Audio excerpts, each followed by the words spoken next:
مرت ساعات هادئة في فيلا عائلة السيوفي، حيث كان كل من حازم وندى ودينا ومراد مجتمعين في حديث متبادل. وبينما هم كذلك، دوى جرس الباب، فنهضت لينا بتأفف لتفتحه، متعجبة من هذا التأخير.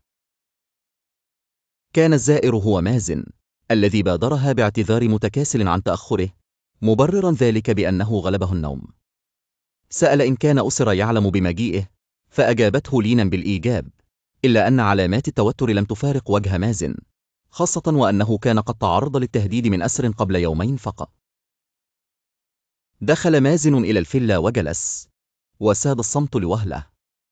حاولت لينا كسر الجمود، فبادرت الجميع بالسؤال عن سبب سكوتهم المفاجئ.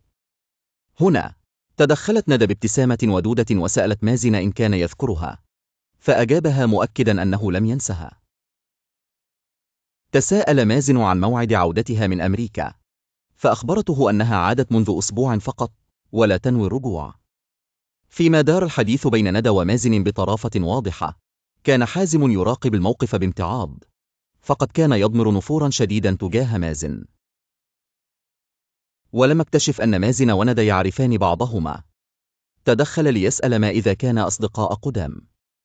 رد مازن بإيجابية، مادحا ندى على مهارتها الطبية، لكنه لم ينسى السخرية من عدم قدرتها على إعداد كوب الشاي. وهنا صدمه حازم بإعلان مفاجئ: ندى زوجتي. انتقل الحديث إلى دينا، حين سألت لينا عن مكان ابنها مراد، لترد دينا بأن والدتها أخذته لينام في الأعلى.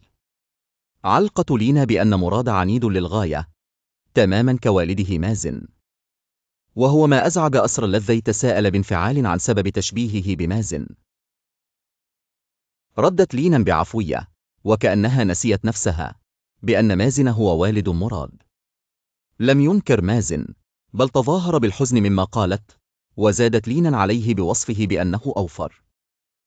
بعد لحظات اصطحبت لينا دينا إلى الحديقة لتتحدث معها على انفراد.